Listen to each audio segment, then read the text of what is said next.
Good morning students. आपने 10th class में math में पढ़ा, इसका जो एक्सरसाइज नंबर 3.1 हमने पढ़ी उसमें पढ़ा कि पेयर ऑफ लीनियर इक्वेशन क्या होती है और उस लीनियर इक्वेशन के पेयर को हम कैसे एल्जेब्रिकल फॉर्म में बना सकते हैं और उसका ग्राफिकल आपने उस एक बात उसकी पढ़ी थी। आज हम एक्सरसाइज नंबर 3.2 करेंगे और इस 3.2 में हमारे जो इस पेयर ऑफ लीनियर इक्वेशन के जो मेथड है, ग्राफिकल मेथड है, अच्छा, और इसके जो बाकी जो मेथड है उन सबको हम सोल्व करेंगे स्टेप बाय स्टेप। तो सबसे पहला जो मेथड का नाम है ग्राफिकल मेथड और ग्राफिकल मेथड को सोल्व करने के लिए आपको जो है आपकी बुक में टेबल नंबर 3.4 आप रीड करेंगे। टेबल नंबर 3.4 पेज नंबर 46 पे आप पढ़ेंगे बच्चों। पेज नंबर 46 पे जो टेबल दी गई है उसमें क्या बताया गया है कि आपके जो इक्वेशन है a1x plus b1y plus c1 is equal to 0। दूसरी इक्वेशन है a2x plus b2y plus c2 is equal to 0। हमने पहले एक्सरसाइज में 3.1 एक्सरसाइज में ग्राफ बनाए थे 3 क्वेश्चन के। उस ग्राफ में देखा था कि कोई ग्राफ जो है वो जो लाइन थी वो किस किस टाइप से आ रही थी, आपस में लाइन इंटरसेक्ट कर रही थी या फिर लाइन जो है पैरेलल जा रही थी या फिर लाइन कोइंसिडेंट थी। 3 तरह की लाइन आपने पढ़ी थी, तो इंटरसेक्टिंग लाइन, पैरेलल लाइन या फिर कोइंसिडेंट लाइन, 3 तरह की लाइन आप पढ़ी थी।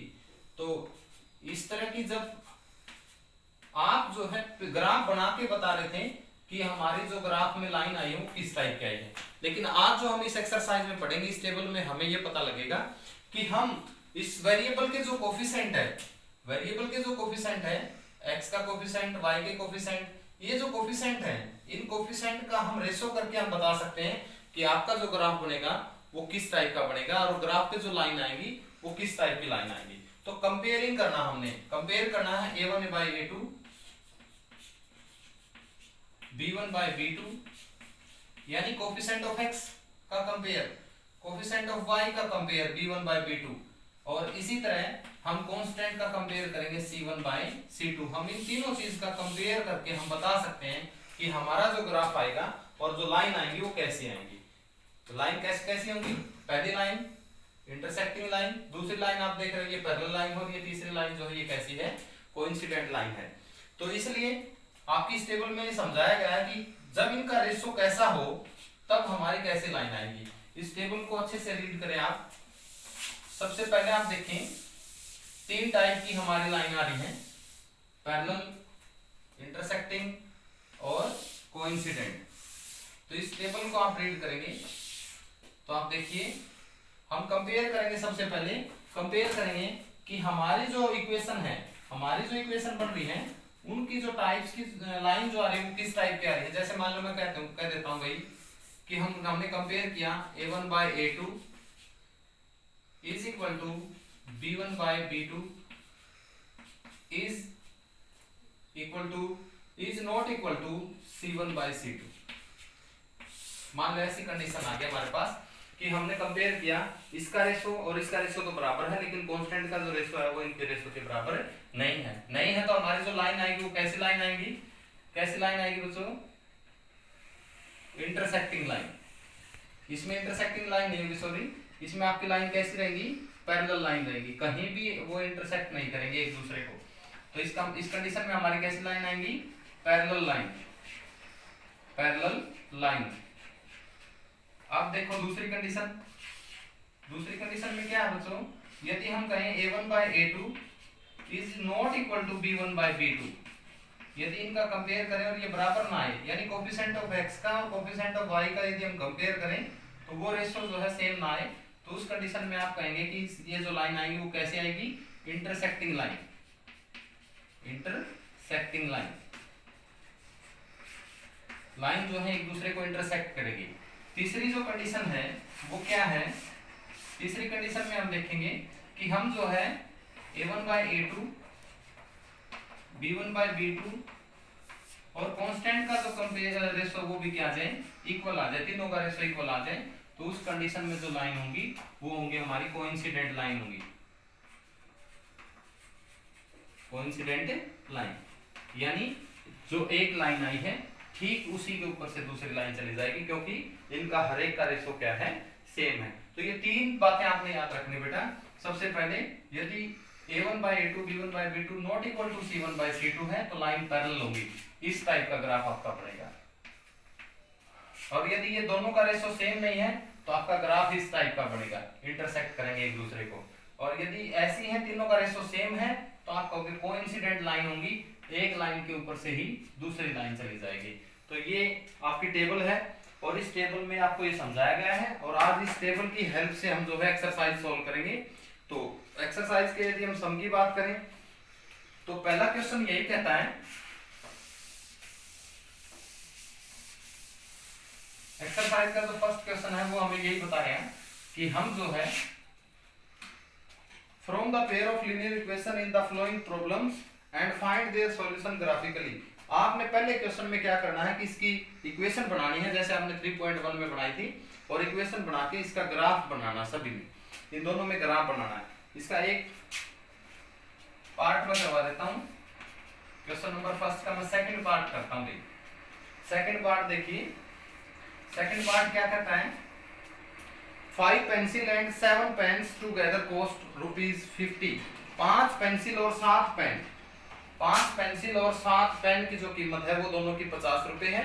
7 पेंसिल और 5 पेन की जो कीमत है, ये देखिए यहाँ 5 पेंसिल थी वहां 7 पेन थे, यहाँ 7 पेंसिल है और 5 पेन है, वो 46 रुपीज के हैं।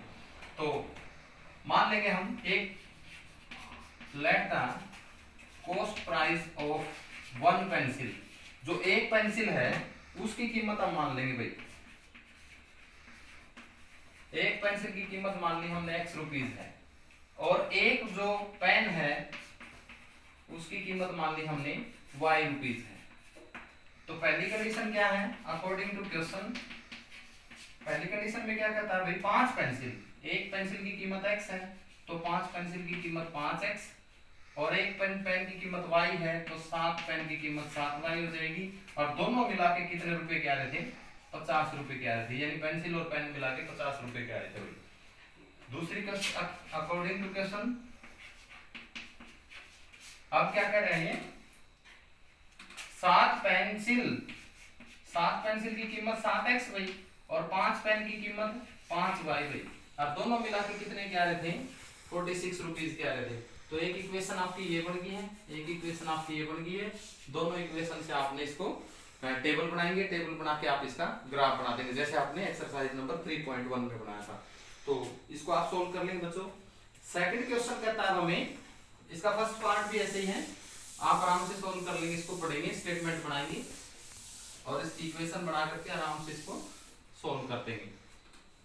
सेकंड क्वेश्चन कहता है ऑन कंपेयरिंग, यहाँ देखिए टेबल की हेल्प हमें लेंगे इसमें, on comparing the ratio a1 by a2 b1 by b2 और c1 by c2 का रेशो का कंपेयर करना है, और आपने बताना है कि lines representing the following pair of equation intersecting at a point are parallel line and are coincident line.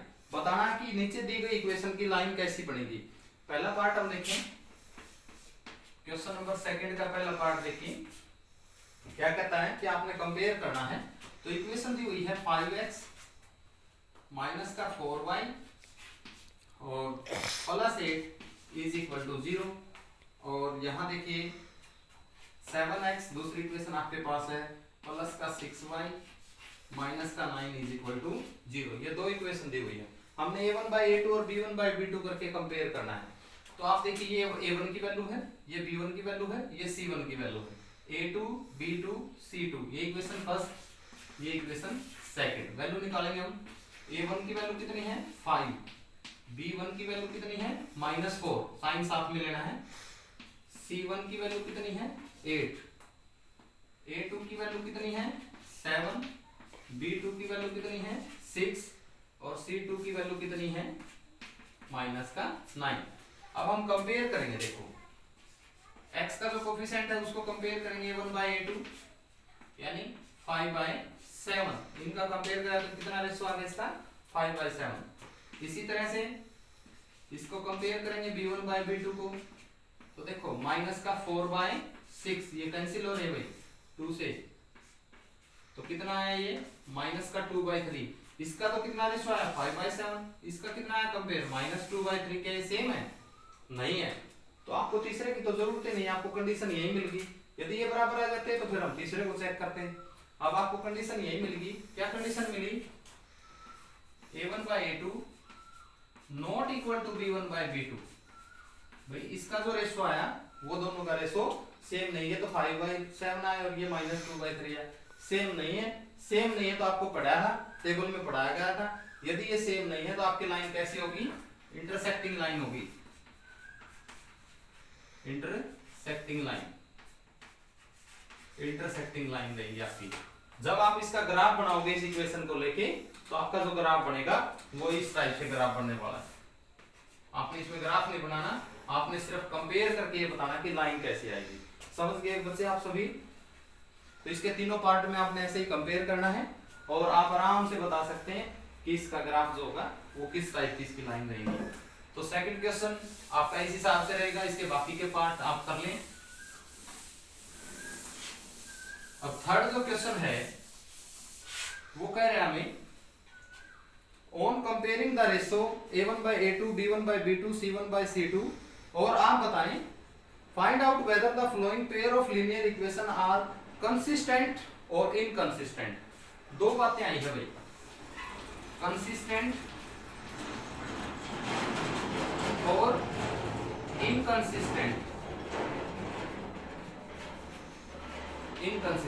Inconsistent और कंसिस्टेंट। कंसिस्टेंट कौन सी होगी कंसिस्टेंट, जब हम कंपेयर कर रहे थे, यानी हमारी लाइन इंटरसेक्टिंग लाइन थी या फिर हमारी लाइन कैसी थी, कोइंसिडेंट लाइन थी, ऐसी ग्राफ हमारा बन रहा था। तो इस सिचुएशन में ये जब दोनों कंडीशन आ जाती हैं तो आप क्या कहेंगे, हमारा जो सॉल्यूशन है वो क्या है, कंसिस्टेंट है। और जब कंडीशन ये आ गई थी कि लाइन क्या है, पैरेलल है, दोनों लाइन क्या है, पैरेलल है, तो इसको हम क्या कहेंगे, इनकंसिस्टेंट। ये होगा इनकंसिस्टेंट, इसको कहेंगे इनकंसिस्टेंट, यानी कहीं भी हल नहीं होगा इसका, कहीं भी मिलेंगे ही नहीं, लाइन बराबर बराबर चली जाएंगी, कहीं काट ही नहीं रहे एक दूसरे को कहीं काट ही नहीं रहे, तो इसका हम कोई भी हल नहीं ढूंढ सकते, इसका कोई सॉल्यूशन नहीं हो सकता। तो इसलिए इसको हम क्या कहेंगे, इनकंसिस्टेंट लाइन रहेगी। तो आपने ये बताना है कंसिस्टेंट है या इनकंसिस्टेंट है, सिर्फ कंपेयर करना है। तो तीसरे क्वेश्चन में आपने यही करना है। अब तीसरे क्वेश्चन का मैं तीसरा ही पार्ट लेता हूं, क्वेश्चन नंबर थर्ड का थर्ड पार्ट में लेता हूं। ये देखिए 3/2x प्लस 5/3y और इज इक्वल टू 7। दूसरी क्वेश्चन है 9x माइनस का 10y इज इक्वल टू 40। ये दो इक्वेशन है। अब इसमें आप देखो, हम कंपेयर करेंगे, जब मैं a1/a2 करूंगा तो क्या आएगा, 3/2 डिवाइडेड बाय 9, इसका मतलब कितना हो गया, 3/2 इंटू 1/9। इसको हम काटेंगे भाई, ये कट जाएगा, तो कितना आ गया ये 1/6। इसी तरह से हम b1/b2 करेंगे तो कितना हो गया ये 5/3। b1 की वैल्यू, c1 की वैल्यू, b2 की वैल्यू कितनी है, -10। -10 है तो इसलिए हम इसको सोल्व करेंगे तो 5/3 इंटू माइनस का 1/10 कट गया भाई, तो कितना आया ये माइनस का 1/6। अब आप यहाँ देखिए, यहाँ तो आया 1/6 और यहाँ कितना आया माइनस का 1/6। क्या दोनों का रेशो सेम है, नहीं है, क्योंकि ये नेगेटिव है ये पॉजिटिव है, इसलिए इनका रेशो सेम नहीं है। सेम नहीं है तो इसलिए हम क्या कहेंगे कि a1/a2 not equal to b1/b2, ये इसके बराबर नहीं है। बराबर नहीं है तो कैसी लाइन थी, इंटरसेक्टिंग लाइन थी, इंटरसेक्टिंग लाइन थी, इंटरसेक्टिंग लाइन थी, तो इसलिए हम क्या कहेंगे, कंसिस्टेंट। मैंने कहा था इंटरसेक्टिंग लाइन हो या फिर कोइंसिडेंट लाइन हो तो होंगे कंसिस्टेंट, और यदि पैरेलल लाइन है तो होंगे इनकंसिस्टेंट। तो इसका आंसर क्या आएगा, कंसिस्टेंट। आपने क्या लिखना है, इसका आंसर कंसिस्टेंट होगा। तो इसके तीसरे क्वेश्चन के सभी पार्ट आपने ऐसे ही करने हैं, आप आराम से इसको सोल्व कर लेंगे बेटा।